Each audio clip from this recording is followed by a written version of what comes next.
नमस्कार, आप देख रहे हैं न्यूज़ 24 5 की पंचायत में आपका स्वागत है। आपके साथ मैं हूं प्रत्युष खरे। संसद के मानसून सत्र का आज दूसरा दिन है। सदन में गौरक्षा और लिंचिंग जैसे कई मुद्दे उठे, लेकिन इन सबके बीच बीजेपी का आरोप है कि कांग्रेस जानबूझकर सदन में वही धर्म और जाति के मुद्दे उठाना चाहती है, जिससे हंगामा हो और सदन की कार्यवाही बाधित हो। बीजेपी ने अपने आरोपों पर कांग्रेस का एक दस्तावेज भी पेश किया और कहा कि कांग्रेस जुनैद से लेकर अखलाक तक के मुद्दे पर बात करना चाहती है, लेकिन श्रीनगर में हुए डीएसपी अयूब पंडित और अलगाववादियों से जुड़े मुद्दे पर बात तक नहीं करना चाहती। वहीं कांग्रेस ने बीजेपी पर पलटवार करते हुए दस्तावेज को बीजेपी के झूठ का पुलिंदा बताया है। साथ ही बीजेपी से पूछा है कि आखिर बीजेपी हिंसा और दंगे के मुद्दे पर बहस से बचना क्यों चाहती है। 5 की पंचायत में हमारा सवाल यही है कि क्या कांग्रेस ने संसद को ठप करने का दस्तावेज बनाया है? बीजेपी ने क्यों कहा धर्म जाति के मुद्दे भड़का रही है कांग्रेस? और सवाल यह भी कि क्या बीजेपी अपनी पसंद के मुद्दों पर ही बहस चाहती है? इस पर हम चर्चा करेंगे अपने तमाम मेहमानों के साथ। उससे पहले एक छोटी सी रिपोर्ट देखिए।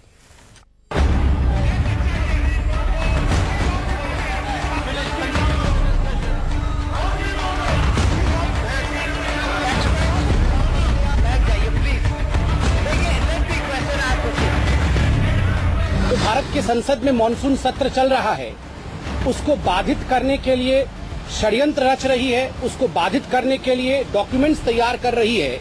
एक सुनियोजित ढंग से वह हम सबके सामने आया है।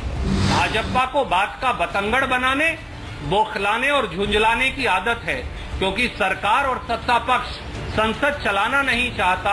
अगर आम जनता से पूछा जाए कि पहला विषय कौन सा होना चाहिए जिसपे पूरे देश को इकट्ठा हो जाना चाहिए, तो इसमें दो मत नहीं है कि आम जनता कहेगी कि आतंकवाद का पहला विषय होना चाहिए। मगर दुख का विषय है कि पहले 5 या 6 विषय ऐसे हैं जो केवल और केवल धर्म जाति के नाम पर भारतवर्ष को बांटने की एक षड्यंत्र के रूप में देखा जा सकता है। भाजपा उस कागज को तोड़ मरोड़ कर पेश कर रही है, ये कह के कि ये संसद को रोकने का षड्यंत्र है। कहाँ है इस डॉक्यूमेंट के 32 पेज में अयूब पंडित का नाम? क्या इस 32 पेज में कहीं अयूब पंडित के विषय में बात की गई है?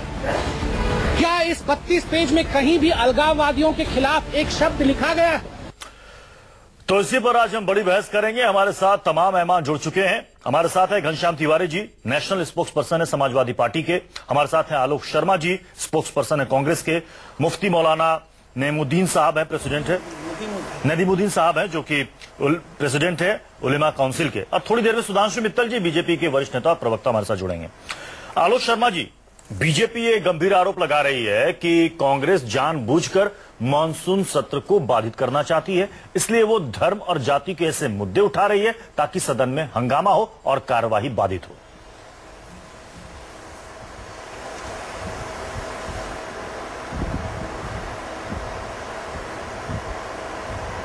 देखिए, मैं समझता हूं कि कांग्रेस पार्टी के हर सेशन से पहले जो हमारा रिसर्च विंग है वो तमाम मुद्दे आइडेंटिफाई करके उसकी लिस्टिंग करता है। वो केवल एक लिस्ट किसी मीडिया के माध्यम से या कहीं से बीजेपी के हाथ लगी और उसको केवल तोड़ मरोड़ के जिस तरह से पेश किया जा रहा है वो बीजेपी की झुंझलाहट नजर आ रही है, बौखलाहट नजर आ रही है। जहां तक जाति और धर्म की बात है तो जाति और धर्म की बात आज तक हिंदुस्तान के इतिहास में किस पार्टी ने की है पूरा देश जानता है। गौरक्षकों के ऊपर मोदी साहब ने अभी क्या बयान दिया है, वो हमारे पार्टी से संबंधित प्रधानमंत्री नहीं है, वो देश के प्रधानमंत्री हैं और बीजेपी के द्वारा इलेक्टेड हैं वो।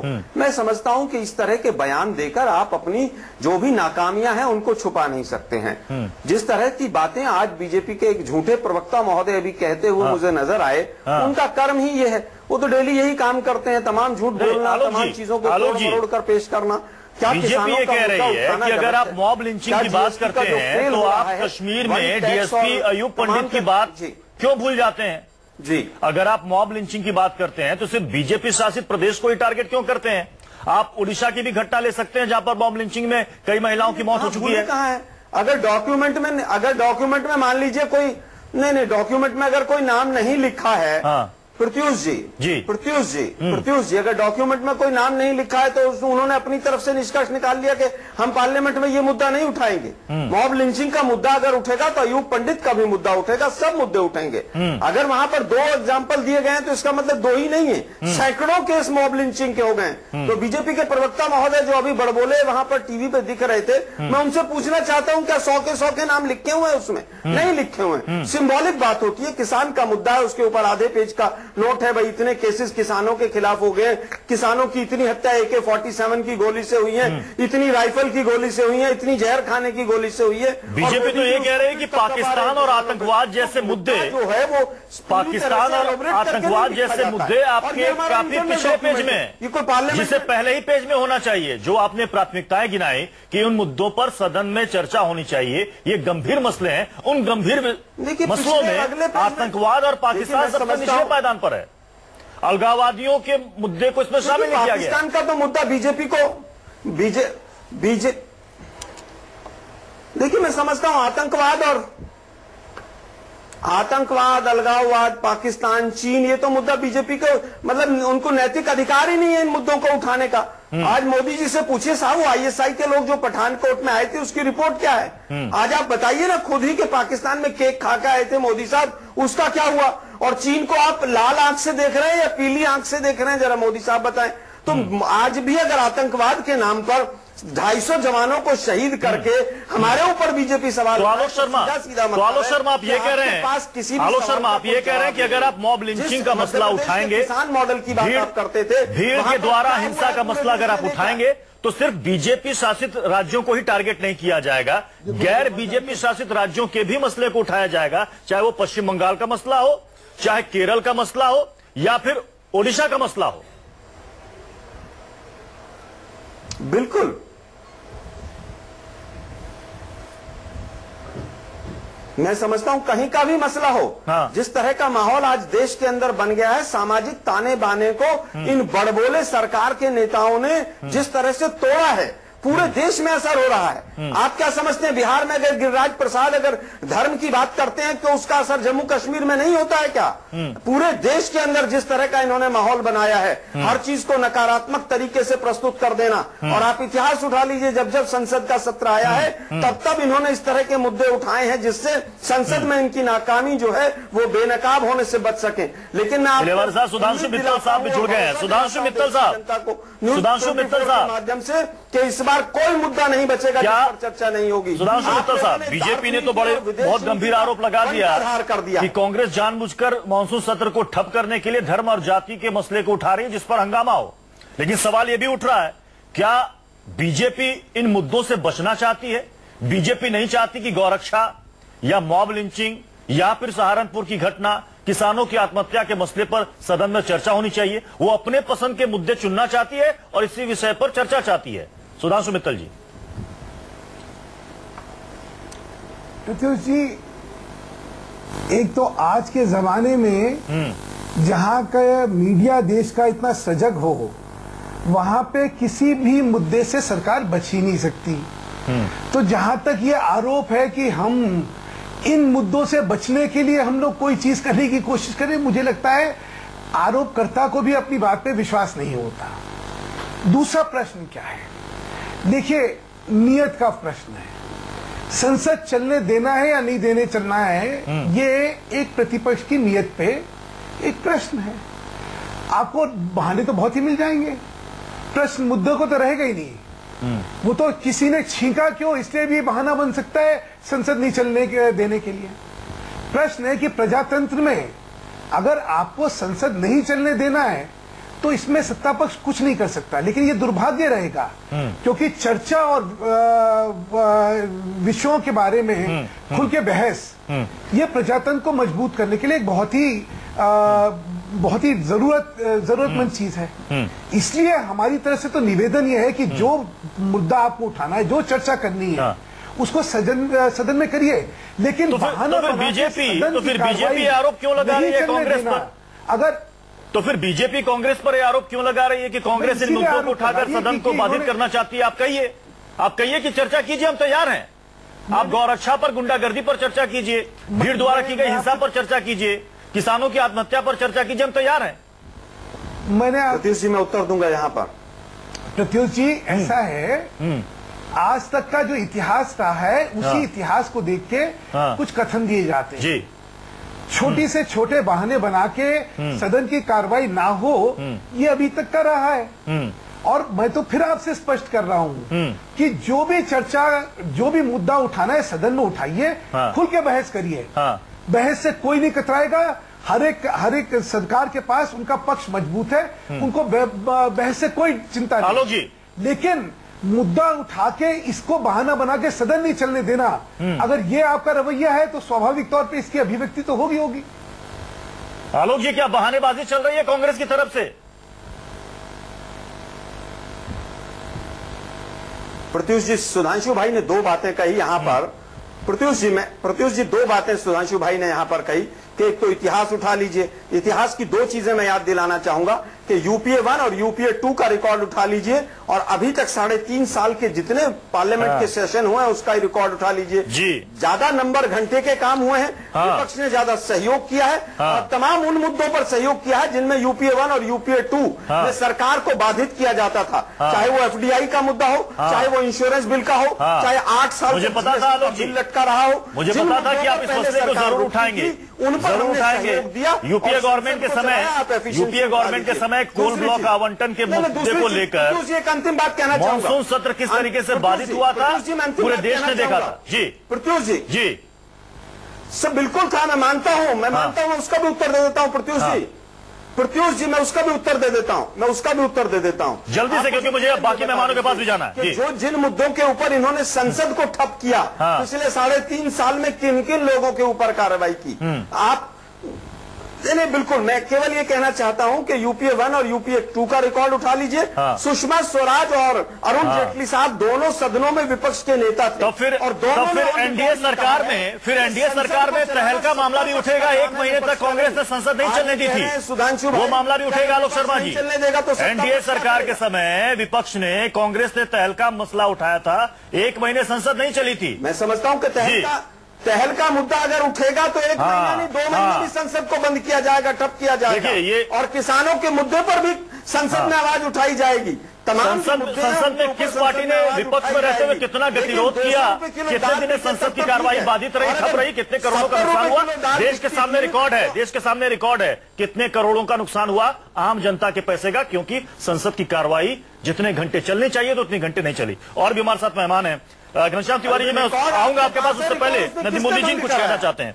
आप ये बताइए कि ये जिन मसलों को लेकर आज चर्चा हो रही है कि संसद के पटल पर इन मुद्दों पर चर्चा होनी चाहिए, कांग्रेस ने एक अपना दस्तावेज तैयार किया है, 18-19 उसमें बिंदु है जिसमें कई सारे मसले जिस पर वो चर्चा चाहती है। बीजेपी कहती है कि ये देखिए, ये साहब विपक्षी प्राथमिकता है, इन मुद्दों पर चर्चा होनी चाहिए। इससे भी ज्यादा जरूरी मुद्दे हैं जिन पर चर्चा होनी चाहिए। कौन से है वो जरूरी मुद्दे?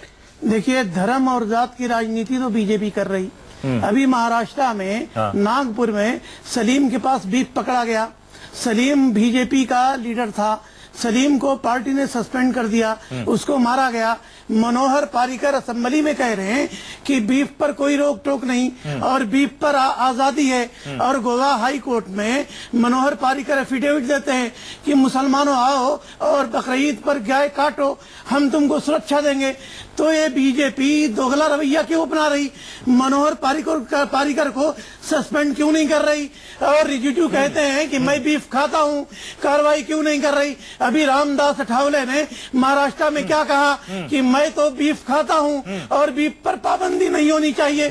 कौन क्या खाएगा, कौन क्या पहनेगा, सरकार तय नहीं करेगी। तो भाजपा अपने मंत्रिमंडल से रामदास अठावले को क्यों बर्खास्त नहीं कर रही? 2013 में मोदी जी ने कहा कि मेरा खून खोलता है कि भारत दुनिया का नंबर 1 बीफ एक्सपोर्टर है। आज भी भारत 18 लाख मीट्रिक टन दुनिया को गोश्त सप्लाई करता है। ये कौन करता है? अब मोदी जी का खून नहीं खोलता है। ये देश के मुखिया पीएम जाकर के दुनिया भर में भाईचारगी की बात करते हैं, लेकिन देश के मुसलमानों देश के मुसलमानों की तय उनको नफरत है। इजराइल में जाके मूसे को गले लगा सकते हैं, मगर जुनैद और पहलू खां के हत्यारों को कार्रवाई नहीं कर सकते, मुसलमानों से बात नहीं कर सकते। यानी कि आपके कहने का मतलब है कि मेन मुद्दों से बीजेपी भाग रही नहीं। बीजेपी जो है धर्म के नाम पर राजनीति राजनीति करके देश को बर्बाद कर रही। मैं कह रहा हूं कि अयूब पंडित का इश्यू है, भाजपा अलगाववादियों से सरकार क्यों मिलकर बना रही? यही भाजपा, यही महबूबा मुफ्ती है जो अलगाववादियों का सुधांशु जी इसका जवाब देंगे। सुधांशु जी इसका जवाब, एक सेकंड नदीमुद्दीन जी, एक सेकंड सुधांशु जी इसका जवाब देंगे, लेकिन उससे पहले घनश्याम जी के पास मैं जाना चाहूंगा। घनश्याम जी, क्या विपक्ष उन मुद्दों को जोरदार तरीके से रखने की कोशिश कर रहा है, या फिर बीजेपी का आरोप सही है कि जानबूझकर सदन को बाधित करने की यह प्लानिंग है? देखिए, अगर आप देश के सामने आज जो मुद्दे हैं उनको दो भागों में बांट दीजिए। एक वो मुद्दे थे जब 2014 में थे, जब प्रधानमंत्री जी ने सरकार बनाई थी जी। और एक वो मुद्दे हैं जो अभी उत्पन्न हुए हैं। कुल मिलाकर जो मुद्दे 2014 में थे, जॉबलेस ग्रोथ के, देश की सीमाएं सुरक्षित नहीं थी, वो मुद्दे आज भी बरकरार हैं। उसके ऊपर कुछ नए मुद्दे जुड़ गए हैं। तो 3 साल में सरकार की उपलब्धि खाली इतनी है कि इसने देश की समस्याएं बढ़ा दी हैं। दुनिया का ऐसा कोई देश नहीं है जहां पर विकास बिना आपसी भाईचारे के हो सका हो, लेकिन इस सरकार ने आपसी भाईचारे को ही कटघरे में खड़ा कर दिया है। विपक्ष की आप क्या कर रहे हैं? आप उठाइए मुद्दा, पार्लियामेंट को आप भी मत चलने दीजिए। मॉब लिंचिंग पर, गाय हत्या पर, और मुसलमानों को मारा जा रहा, दलितों को मारा जा रहा, आप भी पार्लियामेंट में मुद्दा उठाइए।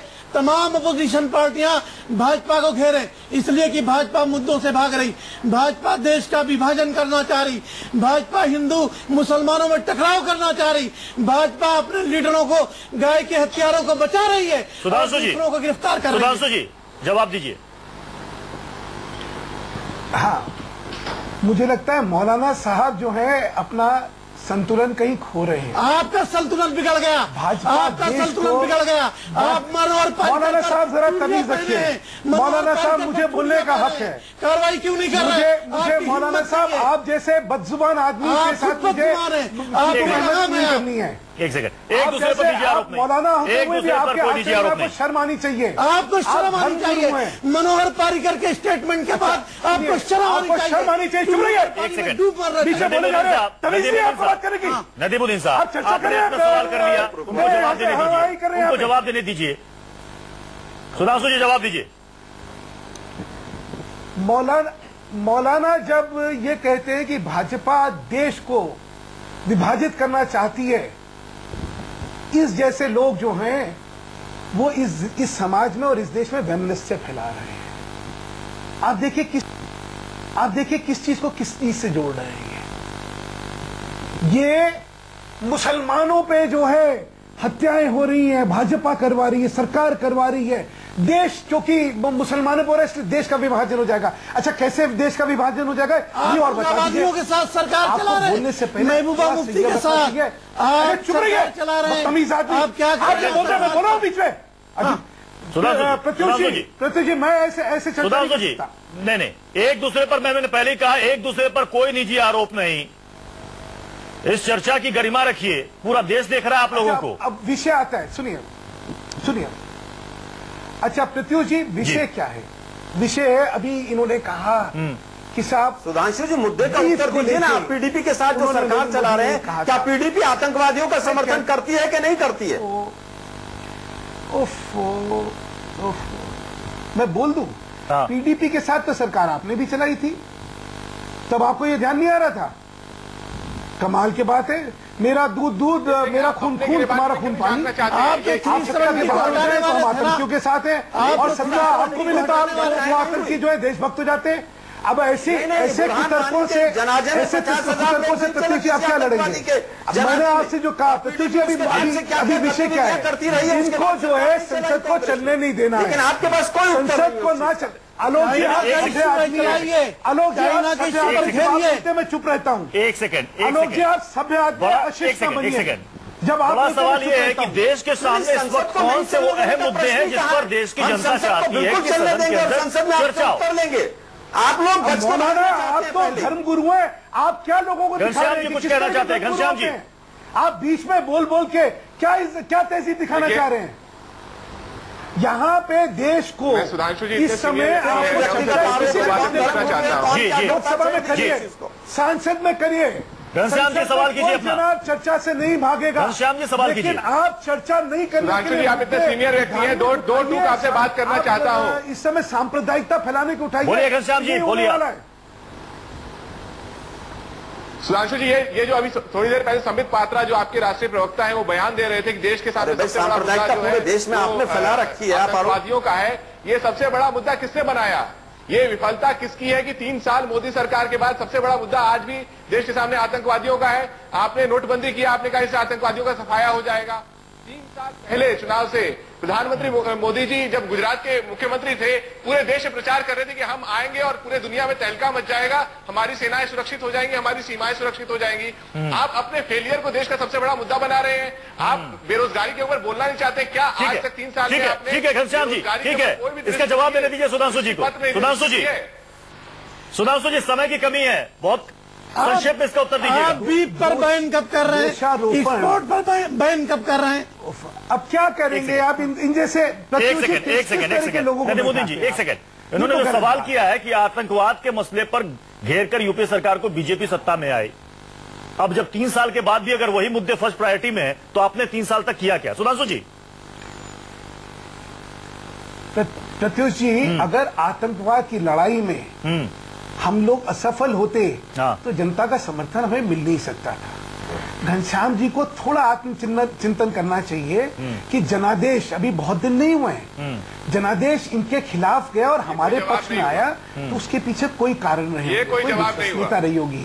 आप जो है, आप अपने बिल्कुल जवाब है, क्योंकि हमारा सुनिए, हम जिस उससे, अब मैं बोल लूं भाई, मैं बोल लूं ना, मुझे अपनी बात। 3 साल में 250 जवानों की शहादत हो गई, अभी भी कह रहे हैं कि हम आतंकवाद के खिलाफ लड़ाई में बहुत बड़ा। कैसे चर्चा करेंगे? सरकार यहाँ पे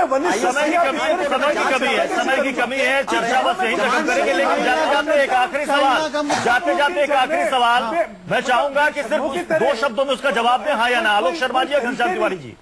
11 अगस्त तक मानसून सेशन चलना है, क्या विपक्ष ऐसी बहस चाहेगा जिसमें बहस हो, ना कि बार बार संसद बाधित हो? घनश्याम जी और आलोक जी।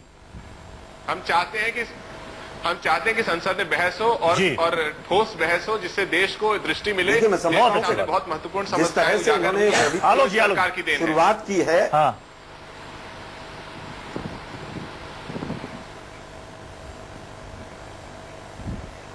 जवाब दीजिए। जीएसटी जैसे तमाम मुद्दे जिनके ऊपर 8 साल तक बीजेपी को ब्रह्म ज्ञान प्राप्त नहीं हुआ, हमने संसद में सकारात्मक विपक्ष की भूमिका के साथ उनको पास करवाया है। मैं समझता हूं कि हम आने वाले दिनों में भी देश और जनता से जुड़े हुए तमाम जो मुद्दे हैं उनको बहुत सकारात्मक रूप में उठाएंगे। अच्छी बात है। यही सकारात्मकता विपक्ष को दिखानी चाहिए और सत्ता पक्ष को भी सकारात्मक तरीके से उन सुझावों को, उन रायों को, और अगर कोई सवाल या आपत्ति है तो उनको लेना चाहिए। तभी संसद में सही तरीके से बहस होगी, चर्चा होगी, जिसका फायदा होगा। कई सारे पेंडिंग बिल्स हैं जिनको इस सेशन में पास कराना है। अगर यूं ही संसद में बहस होती रहेगी, हंगामा होता रहेगा, करोड़ों रुपए हमारे और आपके बर्बाद होते रहेंगे और निकलेगा कुछ नहीं। बहुत बहुत शुक्रिया आप सभी मेहमानों का हमारे साथ जुड़ने के लिए। एक छोटा सा ब्रेक, आप देखते रहिए न्यूज़ 24।